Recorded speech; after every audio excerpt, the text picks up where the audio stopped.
예배하는 여러분 모두에게 주님의 은혜가 넘치기를 축원합니다. 여러분, 사도행전을 흔히 성령행전이라고 말합니다. 많이 들어보셨을 거예요. 성령행전이다라는 말을. 그만큼 성령 하나님의 임재와 역사를 이 사도행전을 통해서 많이 볼 수 있기 때문에 성령행전이라고 말을 합니다. 우리는 이 사도행전을 묵상을 하면서요, 우리는 과연 예수님을 믿는 것이 무엇인지, 또 내가 예수님을 나의 구주로 고백한다는 것과 또한 성령의 임재를 누린다는 것이 무슨 말인지를 생각해 볼 필요가 있습니다. 자, 오늘 우리가 읽은 이 본문은요, 3장의 내용과 이어지는 본문입니다. 지난 시간에 나누어 봤던 것들을 복기해 보면은 나면서부터 걸어보지 못했던 그 사람, 그 장애인이 예수 그리스도의 이름의 능력으로 일어나는 그 역사를 기록하고 있습니다. 이 사람은 날 때부터 아무런 소망이 없었던 사람이었습니다. 걸어본 적이 없었기 때문에 그 어떤 소망도 없었어요. 그 누구도 거들떠보지 않았던 그러한 연약한 사람이었습니다. 그저 하루의 소망을 누군가가 얼마나 돈을 줄지 그것만을 기대하며 살았던 그러한 애처로운 사람이었죠. 그랬던 그가 일어난 것입니다. 걸은 거예요. 한 번도 걸어보지 못했던 그 사람이 일어서게 된 것입니다.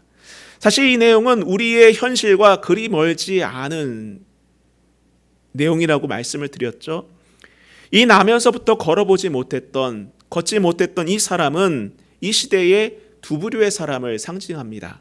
하나는 자신의 근본적인 문제가 무엇인지 깨닫지 못한 채 그날 눈에 보이는 것만을 바라보면서 살아가는 사람들을 상징한다고 말씀을 드렸습니다.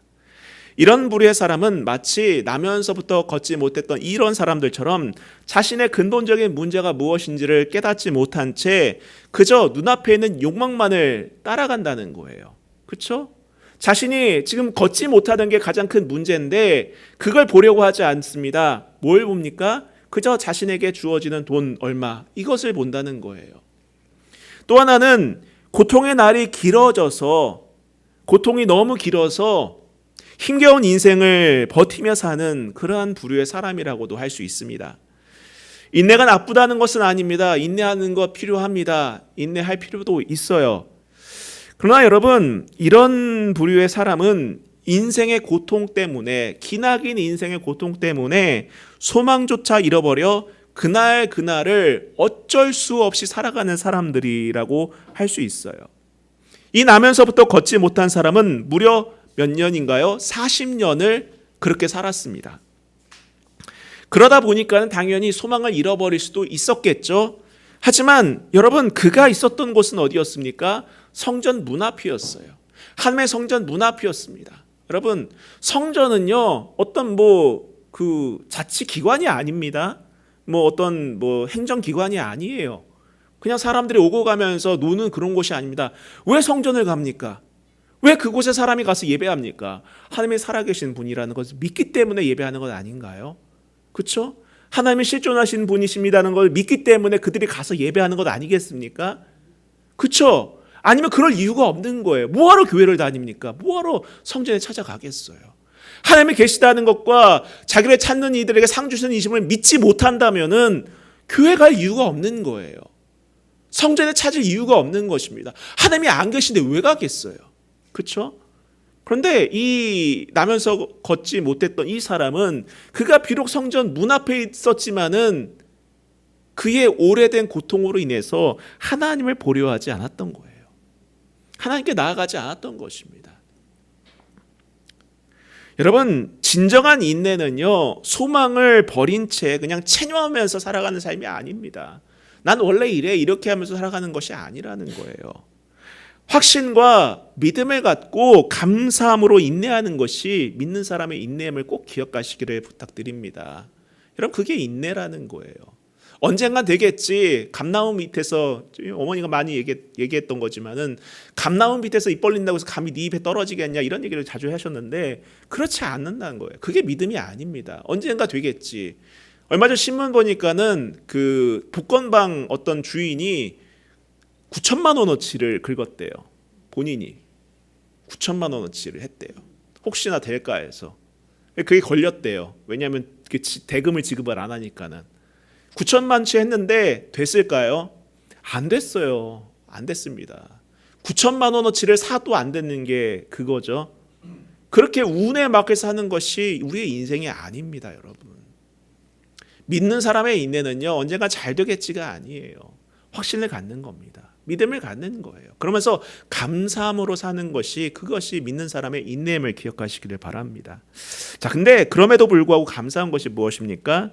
이런 걷지 못했던 사람이 예수님의 이름으로 일어서서 그 근본적인 문제가 치료가 되었다는 거예요. 이것처럼 오늘 우리도 예수님의 이름으로 우리 인생의 근본적인 문제가 치료될 줄로 믿습니다. 그런데 여러분, 우리가 오늘 본문을 보면서 의아한 것을 보게 됩니다. 바로 이 놀라운 사건을 보는 시각이 둘로 나뉘었다는 거예요. 둘로 나뉘었다는 것입니다. 어떻게 이런 일이 있을 수 있을까? 아니, 하나의 사건을 보고 왜 사람은 둘로 나뉠 수밖에 없을까? 요즘에도 그런 일 많잖아요. 한 가지 일을 보고도 그걸 가지고 A로 보는 사람이 있고 또 B로 보는 사람이 있다는 거예요. 참 신기합니다. 자, 어떤 사람일까? 저는 개인적으로 나면서부터 걸어보지 못했던 이 사람이 일어난 것도 참 놀라운 기적이지만은 이 사건을 보고도 오히려 더 악해지는 사람은 더 신기해요. 더 신기합니다. 한번 보겠습니다. 여러분 1절을 보겠습니다. 사도들이 백성에게 말할 때에 제사장들과 성전 맡은 자와 사두개인들이 이르러 예수 안에 죽은 자의 부활이 있다고 백성들을 가르치고 전함을 싫어하여 그들을 잡음에 날이 이미 저물었으므로 이튿날까지 가두었으나, 바로 이들을 싫어하여서 가둔 사람이 있어요. 성경에 등장하는 인물이 있죠. 누굽니까? 제사장들, 성전 맡은 자, 그리고 사두개인들이 바로 그들입니다. 참고로 성전 맡은 자라는 사람들은 어떤 사람들이냐면요, 성전 경비대장을 뜻하는 거예요. 아마 주석 성경을 가지신 분들은 거기 주석이 달려 있을 겁니다. 성전 경비대장, 수비대장, 즉 쉽게 말하면은 보안 경찰 이런 생각으로 하시면 될 것 같아요. 그래서 성전 경비대장과 사두개인들입니다.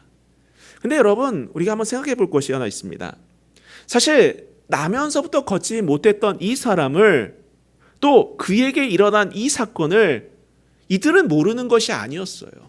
모르는 것이 아니었습니다. 사실 이들은 누구보다도 성전 출입이 잦았던 사람들이었습니다. 자주 왕래했던 사람들이에요. 그렇기 때문에 그만큼 나면서 걷지 못했던 사람이 누구인지를 잘 알고 있었습니다. 만약에 여러분 한번 생각해 보시기 바랍니다. 만약에 이 나면서 걷지 못했던 사람을 이들이 알지 못했다면은 과연 이들이 어떤 반응을 했었을 것 같아요? 어느 날 갑자기 성전에서 누군가가 나 일어났다, 나왔다 이런다면은 어떻게 반응하겠습니까? 너 누구야 도대체? 너 누군데 갑자기 이렇게 사람들을 혼란스럽게 하는 거야? 너 거짓말하는 거 아니야? 저 사람들하고 짜고 치는 거 아니야? 이렇게 반응할 수 있는 것 아니겠습니까? 여러분 그렇지 않나요? 여러분이 익숙한 사람이 아닌 누군가가 갑자기 그런 행동을 보인다면은 자연스럽게 그렇게 반응할 수밖에 없다는 거예요. 가령 한번 예를 한번 들어볼게요. 여러분, 누군가가 내가 평소에 40년 동안 알고 지내던 사람이 장애를 앓고 있었어요. 근데 그런 사람이 갑자기 놀라운 역사를 체험해서 예를 들면 진짜 일어났습니다. 걷게 되었어요. 그러면 여러분은 어떻게 반응했어요? 놀라겠죠. 그러나 생판 알지도 못한 사람 누군가가 갑자기 저 뒤에서 들어왔어요. 그랬더니 앞에 와서 기도받더니 벌떡 일어났어요. 그럼 여러분 어떻게 반응하겠습니까? 저 사람 사기치는 거 아니야? 이렇게 반응하지 않겠습니까? 당연한 거예요, 그거는요. 사람이면 당연한 겁니다. 근데 여러분 보세요. 보시기 바랍니다. 하지만 이들은 잘 알고 있었다는 거예요. 이 사람이 누군지를 알고 있었다는 것입니다.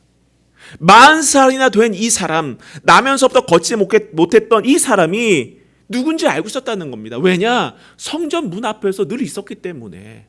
늘 있었기 때문에, 구걸하던 사람이었기 때문에 잘 알고 있었을 거예요. 그래서 이들 중에 누군가는 그랬을 것 같습니다. 지나가는 길에 돈 몇 푼 던져 주었을 수도 있었겠죠. 그리고 성전 경비대장이 있지 않습니까? 계속해서 성전 관리하면서 앞에 앉아 있는 거 보니까는 이게 성전 미관상 좋지 않은데 하면서 내쫓을 수도 있었겠죠. 그러나 불쌍하다, 눈 한번 감아주자, 이렇게 지나쳤을 수도 있었을 거예요. 분명 중요한 것은 무엇입니까? 나면서부터 걷지 못했던 이 사람을 지금 제사장들, 성전 맡은 자들, 사두개인들도 알고 있었다는 거예요.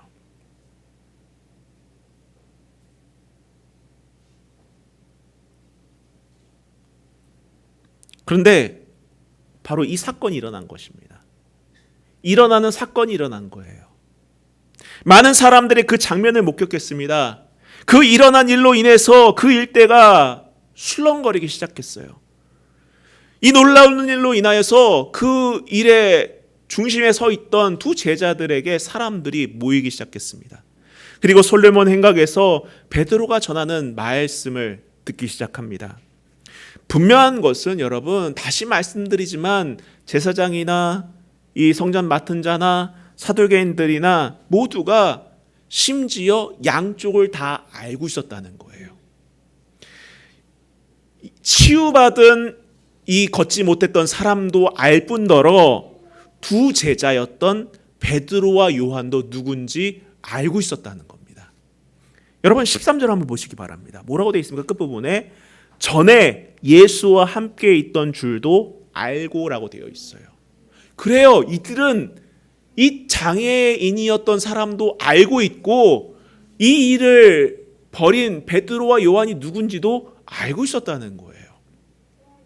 그런데 이들은 두 제자를 가둡니다.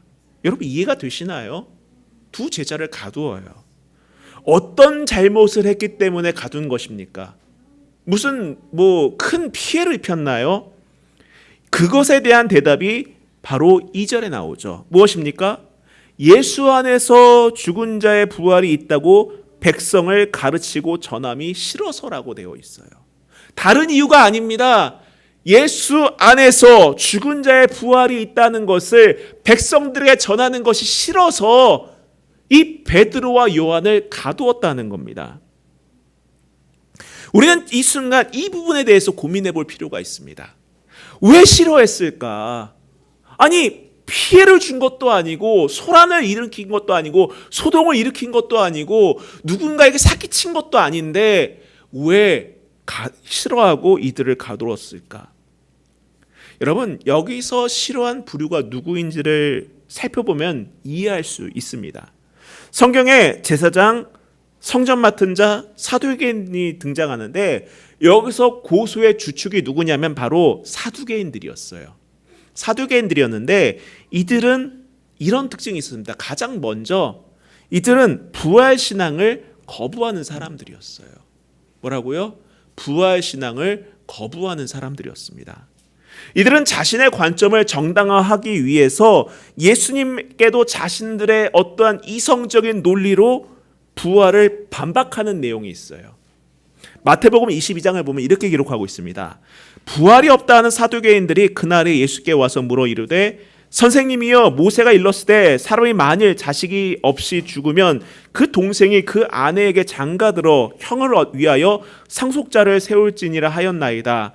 우리 중에 칠형제가 있었는데 마지가 장가들었다가 죽어 상속자가 없었으므로 그 아내가 그 동생에게 물려주고 그 둘째와 셋째로 일곱째까지 그렇게 하다가 최후에 그 여자도 죽었나이다. 그런즉 그들이 다 그를 취하였으니 부활 때에 일곱 중에 누구의 아내가 되리이까? 지금 사두개인들이 예수님께 어떠한 논리로 들이대는 거냐면은 모세율법을 보면은 그런 것이 있지 않습니까? 만약에 형이 죽으면 형의 아내를 그 동생이 취하여서 그 자손의 대를 잇게 하는 그런 제도가 있지 않습니까? 여러분 그 대표적인 내용이 어디 나와 있습니까? 룻기에 나와 있잖아요. 룻이 남편을 잃고 어떻게 됩니까? 시어머니의 고향으로 돌아왔어요. 거기서 누굴 만납니까? 보아스를 만나고 그 보아스가 이 율법을 이행하잖아요. 그래서 그 자손을 잇게 만들지 않습니까? 그 논리를 갖고 들어온 거예요.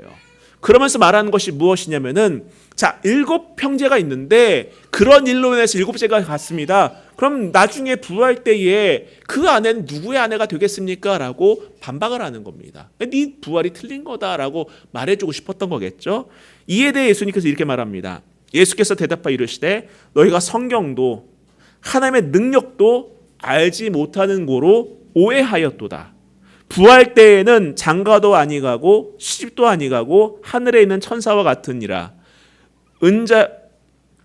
은자에게 부활의 논할진대 하나님이 너희에게 말씀하신 바 나는 아브라함의 하나님이요 이삭의 하나님이요 야곱의 하나님이로라 하신 것을 읽어보지 못하였느냐. 하나님은 죽은 자의 하나님이 아니요 살아가게 있는 자의 하나님이시니라 하시니. 이렇게 반박을 하셨다는 거예요. 너희가 지금 말씀 제대로 모르는구나. 하나님의 능력을 모르는구나. 부활이란 니네들 너의 생각 기준으로 그렇게 이루어지는 것이 아니야. 그리고 들어봤지? 아브라함의 하나님, 이삭의 하나님, 야곱의 하나님. 하나님은 죽은 자의 하나님이 아니란다. 살아있는 자의 하나님이란다. 이렇게 가르쳐 주셨습니다. 여러분, 이런 사람들은요, 과거에도 있었고 현재도 있습니다. 즉 자기의 편협된 생각이 최선인 줄 알고 착각하는 사람들이 있다는 거예요. 여러분, 요즘 세상에도 그런 일 때문에 사회가 혼란스럽지 않습니까? 특정한 이념에 빠져 있어요. 특정 인물에 빠져 있습니다. 특정한 가치에 빠져 있어요. 그러다 보니까는요, 현실 감각이 없습니다. 어떤 상식이 사라져 버렸다라는 거예요, 여러분. 좀 팬덤이란 말이 있지 않습니까? 팬덤이 뭡니까? 특정한 분야의 인물이나 어떤 특정 분야나 인물에 대해서 사람들이 열의적으로 좋아하고 모이는 것을 팬덤이라고 하잖아요. 요즘 정치에도 팬덤이 있대요. 그렇죠? 정말 이게 위험한 겁니다. 위험한 거예요. 중심이 없습니다. 그리고 이런저런 일에 팬덤이 생기기 시작하면은요, 여러분 이게 문제가 심각한 거예요. 어떤 일이 벌어졌을 때에 이 부분에 대하여서 정말 상식적으로 이것이 옳은 것인가 아니면 틀린 것인가를 분별해야 되는데 그 사람이 했으니까 무조건 옳다. 그 집단이 했으니까 무조건 맞는 거다. 혹은 반대로 그 사람이 했으니까 무조건 틀린 거다. 그 집단이 했으니까 무조건 틀린 거다. 이렇게 나오면 안 된다는 것입니다. 지금 사두개인들이 벌이는 행위가 그거예요. 자신들의 입장에서 어떻게 해서든지 그것을 짜맞춰서 자신들의 입장을 정당화하기 위해서 무엇을 하는 겁니까? 하나님께 반기를 들고 있는 겁니다. 부활이 틀렸다라고 말하고 있는 거예요. 왜? 자기들의 생각, 자기들의 어떤 이념, 자기들의 어떤 팬덤을 공고히 하기 위해서 뭘 반박하고 있는 것입니까? 하나님의 뜻을 반박하고 있는 거예요. 하나님의 섭리를 반박하고 있는 것입니다. 여러분, 정말 우리가 이런 오만에 빠지지 말아야 됩니다. 이런 잘못된 길에 서서는 안 된다는 거예요. 분별을 할 수 있어야 돼요. 저는 늘 말합니다, 여러분. 가장 중요한 것이 이 시대에 필요한 것이 무엇인지 아십니까? 분별하는 능력입니다. 분별할 줄 알아야 된다는 거예요. 영도 분별할 줄 알아야 되고요. 이 시대도 분별할 줄 알아야 돼요, 여러분. 사람 좋다 그 사람만 따라가면은요, 여러분 같이 망하는 겁니다. 어떤 단체가 좋다 거기만 따라가면은요, 같이 망하는 거예요. 여러분, 이 사회가 정말 제가 제일 안타까운 게 그 모습이에요. 왜 갈라졌습니까? 이성과 상식이 사라졌기 때문이에요. 법이 사라졌기 때문입니다. 그냥 모든 게 다 팬덤입니다. 그냥 또 따라가는 거예요. 그것만 맞다고 합니다. 저는 팬덤은 연예인이나 야구 경기, 축구팀 이 정도에서만 끝나야 된다고 생각하는 사람이에요. 여러분, 제가 예전에 나는 신이다라는 그 OTT에서 한 거를 좀 봤어요. 거기 보면 사이비 교주가 있습니다. 사이비 교주가 온갖 나쁜 짓을 막 자행을 해요. 근데 그걸 보고도 아무도 이의 제기를 하지 않는 겁니다. 그게 잘못됐다고 말을 하지 않아요. 물론 개중에 그것이 잘못됐다고 나와서 이제 제보하고 그걸로 인해서 다큐멘터리가 만들어지긴 했지만은 아직도 정말 많은 사람들이 그곳에서 그것이 잘못됐다라고 보지 않고 있는 겁니다. 그게 문제라는 거예요. 그게 문제라는 것입니다. 자기 안에 갇혀서 자기의 생각에 최선이다라고 생각하고 거기에만 몰두하고 있으면 이렇게 망하게 되는 것입니다. 여러분, 우리 안에 있는 그 자기애를 좀 내려놓을 수 있었으면 좋겠어요. 자기만의 그러한 가치와 사고방식 이런 거 좀 깨트렸으면 좋겠습니다. 두 번째로 이들은요, 로마 정부로부터 돈을 받던 기득권층들이었습니다.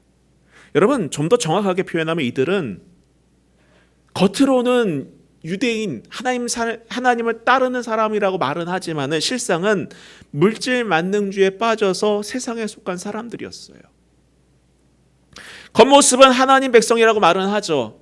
난 유대인입니다. 하나님을 예배하는 사람들입니다. 라고 말은 하죠. 그러나 이들의 실상은 더는 하나님을 중심으로 두고 사는 사람들이 아니었다는 거예요. 오히려 재물의 마음을 두고 권력의 마음을 쏟는 그러한 사람들이었다는 것입니다. 이 사람들은요, 자신이 걷는 이 길이 어느 방향을 향하고 있는지에 관심을 두기보다는 지금 이 순간 자신이 어떤 길을 걷고 있는지 거기에만 관심이 있다는 거예요.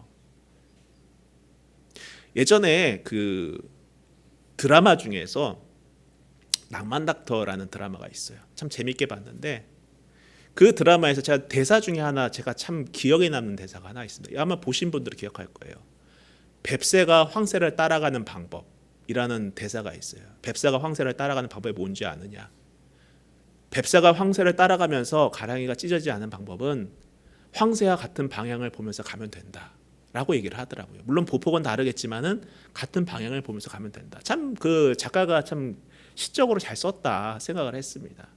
그래요. 내가 당장은 그 보폭에 맞춰서 걸지는 못할 수 있어요. 그러나 같은 방향을 보고 가면 되는 거죠. 여러분, 우리가 정말 관심 가져야 되는 것은 다른 사람이 얼만큼 빨리 걷고 있느냐, 얼만큼 넓게 걷고 있느냐, 이게 중요한 게 아니에요. 무엇입니까? 내가 어느 방향을 보고 가고 있느냐가 더 중요합니다. 조바심이라는 것은요, 내가 방향을 보지 않았기 때문에 생기는 거예요. 방향을 보고 걷지 않기 때문에 조바심이 생기는 것입니다. 방향이 바로 잡혀 있으면은요, 그 사람은 조바심이 생길 수가 없어요, 여러분. 바른 길을 걷고 있으면 되는 건데요. 그리고 여기서 우리는 예수님의 경고를 이들을 통해서 떠올릴 수 있습니다. 누가복음 12장 15절을 보면은 예수님께서 이렇게 말씀하십니다. 사람의 생명이 그 소유에 넉넉한 데 있지 아니하니라. 다시 말씀드릴게요. 사람의 생명이 그 소유에 넉넉한 데 있지 아니하니라. 이렇게 기록하고 있습니다. 이 말씀 보면 한 부자가 등장을 해요. 한 부자가 등장하는데 그는 자신의 수입이 늘어나는 것에 만족하면서 이렇게 말합니다. 내 곳간을 헐고 더 크게 짓자. 평안히 먹고 즐기자. 오늘날로 말하면은 벌이가 많은데 이게 좀 더 투자를 해볼까? 더 많이 늘려볼까? 더 많이 포트폴리오를 더 확장해볼까? 이렇게 말하는 것과 똑같은 거예요. 그때 하나님께서 뭐라고 말씀하십니까? 어리석은 자여라고 말했어요. 어리석은 자여. 오늘 밤 내 영혼을 찾으리니 그러면 내 준비한 것이 네 것이 되겠느냐. 오늘 밤 내 영혼을 찾으면은 네가 준비한 것이 누구 것이 되겠느냐. 너가 투자한 부동산, 너가 예금해둔 그 예적금, 너가 준비했던 여러 가지 포트폴리오, 그게 다 누구 것이 되겠느냐. 그 말씀을 해주는 거예요. 요즘 말로 해주니까 확 와닿으시죠? 예. 여러분, 정말 중요한 것은 무엇입니까? 가치라는 거예요. 가치라는 것입니다.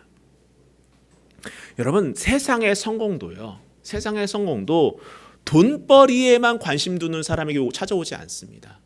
그날 내가 얼마를 더 벌 수 있느냐, 숫자 노름하면서 내가 저 사람 주머니에서 얼마큼 더 많이 가져올 수 있느냐, 여기에 관심 갖는 사람은 성공할 수가 없습니다.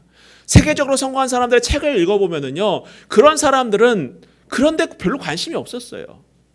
오히려 자신이 추구하는 이상향, 방향, 여기에 관심 두다 보니까 자연스럽게 뭐가 따라온 거예요? 돈이 따라온 것 뿐이에요.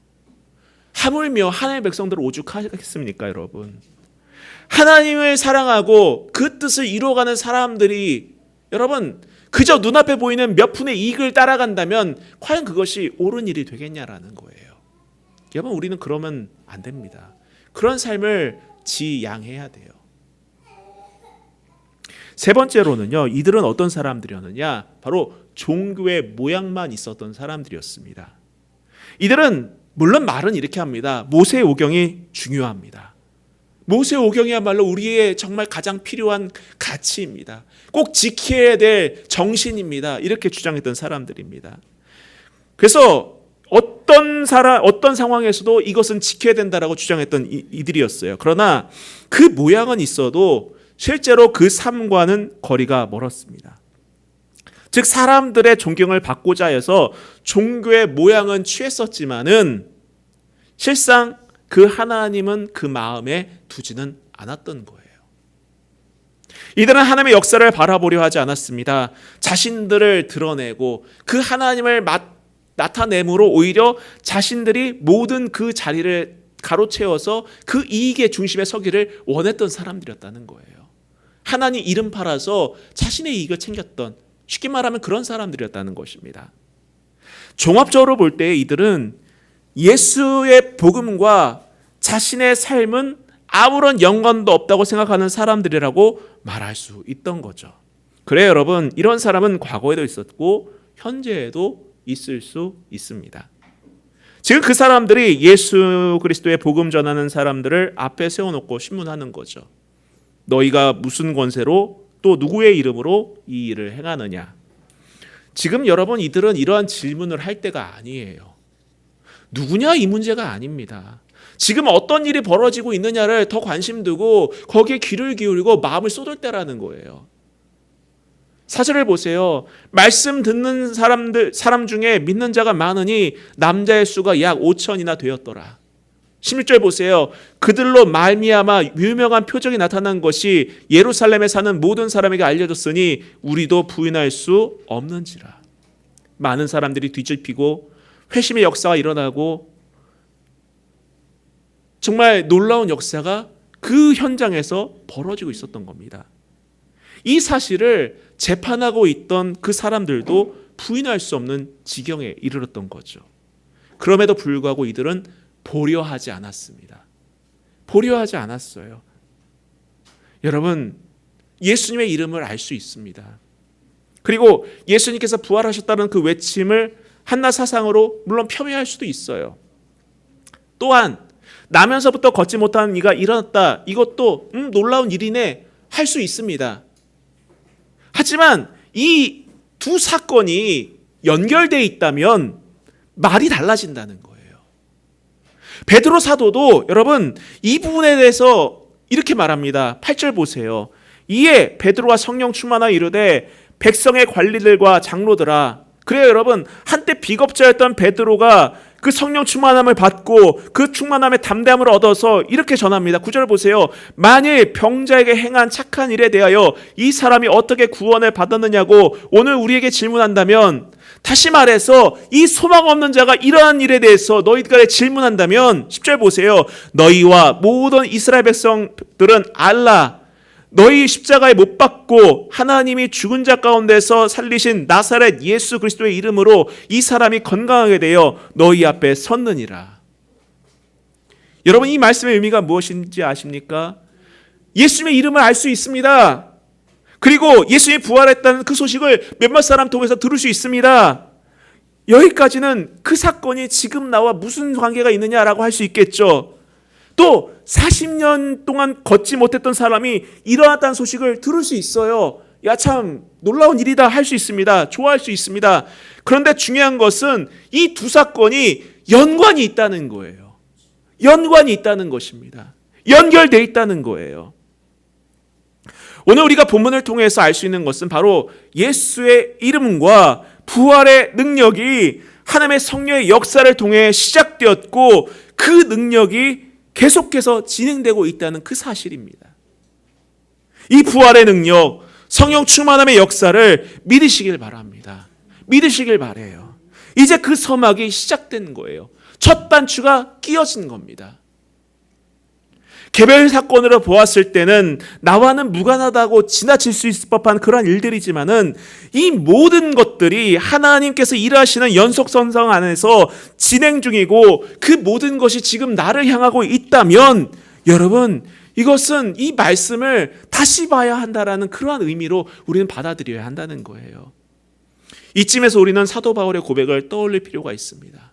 로마서 1장 16절에 내가 복음을 부끄러워하지 아니하노니 이 복음은 모든 믿는 자에게 구원을 주시는 하나님의 능력이 됨이라.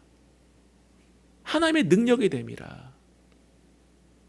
여러분, 이 말씀이 우리의 고백이 될 수 있기를 주님의 이름으로 축원합니다. 제가 오래전에 정말 감명 깊게 읽은 책이 있어요. 여러분도 혹시 읽지 않으셨다면 꼭 돌아가셔서 한번 도서관에서 빌리셔서라도 읽어보시기 바랍니다. 아마 여기 앉아 계신 분 중에서 젊은 시대 읽어보신 분이 계실 거예요. 하나님의 대사라는 책이에요. 하나님의 대사. 김하중 장로님이 쓴 하나님의 대사라는 책인데, 이분이 36년간 공직 생활을 하신 분이십니다. 주중 한국 대사를 거쳐서 통일부 장관까지 역임하신 분이고 아직까지 살아계신 분이시긴 한데, 제가 이 책을 읽으면서 정말 들었던 생각이 뭐냐면은, 이 사람이 정말 하나님께 크게 쓰임 받았다라는 것도 참 감명 깊었지만은 더 놀라운 것은 무엇이냐면은, 이분을 만나는 사람마다 예수님을 고백하고 힘을 잃었던 사람들도 새 힘을 얻고 이전에 신앙을 등졌던 사람들이 다시금 그 신앙을 회복하는 역사가 그 사람을 통해서 나타났다라는 거예요. 그분을 통해서 나타났다는 것입니다. 오직 기도와 말씀 묵상을 통해 자신의 삶의 방향과 선택하는 모습을 보면서 또 그 가운데에 하나님께서 역사하시는 것을 읽으며 도리어 저는 그런 질문을 해봤습니다. 아니, 이게 지금 가능합니까? 아직도 이게 가능합니까? 어떻게 이런 일들이 지금도 일어날 수 있죠? 그렇습니다, 여러분. 그것이 바로 기도의 능력이자 성령 하나님의 역사라는 거예요. 그 역사는 여러분, 성경 한켠에 기록된 하나의 기록이 아니라 지금 우리에게도 일어날 수 있는 역사임을 여러분 믿으시길 축원합니다. 믿으시길 축원해요. 여러분, 우리는 자신의 인생과 세상을 향해 이제 하나님의 능력을 선포할 수 있어야 합니다. 담대하게 선포할 수 있어야 합니다. 가장 먼저 실패와 절망으로 지칠 수 있는 자신에게 예수의 이름으로 일어나라, 이렇게 선포할 수 있어야 됩니다. 나 자신에게요. 예수의 이름으로 일어나라, 담대하라, 용기를 가져라, 하나님이 나와 함께 하신다. 우리 자신에게 선포를 해야 됩니다. 여러분 마음에 선포를 하세요. 우리가 여러분 그렇지 않습니까? 얼마 전에 이제 TV를 보는데 의사가 나오더라고요. 의사가 나오는데 요즘에는 쇼츠를 많이 본대. 쇼츠 3, 4분짜리 쇼츠. 그 스트레스 풀려고 보는데 그 의사가 혈액 검사를 했대요. 여러분께서 그 쇼츠를 본다고 스트레스 푸는 줄 알았는데 아니라고. 오히려 스트레스 지수가 늘어난다고 그 얘기를 하더라고요. 더 힘들대요. 그게 더 힘들대요. 집중력을 잃어가고 더 힘들다고 얘기를 합니다. 여러분, 세상은요, 우리의 기쁨 주는 게 한계가 있어요. 한계가 있습니다. 우리의 자신에게 힘을 주는 분은요, 오직 하나님의 능력밖에 없는 거예요. 그렇기 때문에 여러분 힘들 때에 다른 데 의지하지 마세요. 다른 데 의지하지 마세요. 쇼츠 보면서 그날 그냥 쉽게 넘어가지 마시고 스스로의 삶에 하나님의 이름을 선포하시길 바랍니다. 일어나라! 일어나라! 선포하시길 바랍니다. 또 한 가지는 여전히 예수 그리스도를 부인하고 부활이 없다라고 하는 그 세상을 향해 너희가 죽었다 하는 그 예수가 부활하셨다. 그 예수 그리스도의 이름에 능력이 있다라고 선언할 수 있어야 하는 것입니다. 여러분의 입술을 통해서, 여러분의 삶을 통해서 선언할 수 있어야 됩니다. 그렇습니다, 여러분. 창세부터 지금까지 살아계신 하나님께서는 오늘 우리와도 함께 하십니다. 믿으십니까? 아멘입니다. 그렇습니다. 또한 그의 보내신 예수 그리스도의 부활과 그 이름을 믿는 자들에게 성령 하나님의 충만함을 통하여 주의 일을 행하게 하시는 분이십니다. 이 성령 충만함은 나면서부터 걷지 못했던 사람을 일으켰고, 또한 더 나아가 우리의 삶의 소망이 되며 베드로 사도와 같이 무기력한 사람을 힘있고 담대한 신앙인으로 바꿨던 것처럼 우리의 인생도 바꿔가시는 그러한 능력을 제공해 주신다는 거예요. 그 성령 충만함을 믿으시기 바랍니다. 12절을 보세요. 베드로가 뭐라고 말합니까? 다른 이로서는 구원받을 수 없나니 천하 사람 중에 구원을 받을 만한 다른 이름을 우리에게 주신 일이 없음이라 하였더라. 이것만 봐도 이단에 빠질 이유가 없는 거예요, 여러분. 이만희 찾아갈 이유가 없습니다. 제임에서 찾아갈 이유가 없는 거예요, 여러분. 정리하겠습니다. 때로는 우리의 약함으로 인해 넘어질 때가 있어요. 우리는 육의 존재이기 때문에 약해서 넘어질 수 있습니다. 삐끗할 수 있어요. 그래서 일어설 힘조차 없을 수도 있습니다. 무기력한 신앙인으로 살아갈 때도 있었어요. 그러나 여러분, 오늘 우리가 다시금 살아계신 하나님을 바라보면서 그 하나님을 누릴 수 있기를 축원합니다. 성령 하나님께서 내미신 그 손을 붙들 수 있는 믿음의 사람이길 원합니다. 그 내민 손을 붙들고 일어서세요. 담대하게 일어서시길 바랍니다. 일어남과 함께 우리는 소망 없는 자리에서 기쁨의 자리로 옮겨짐을 믿습니다. 성령 임재를 통해 담대함을 얻습니다. 매 순간 하나님의 임재를 구하고 그 성령 충만함을 통해 능력 있게 살아가는 그런 하나님의 백성들 다 될 수 있기를 주님의 이름으로 축원합니다. 우리 같이 찬양하고 기도하겠습니다.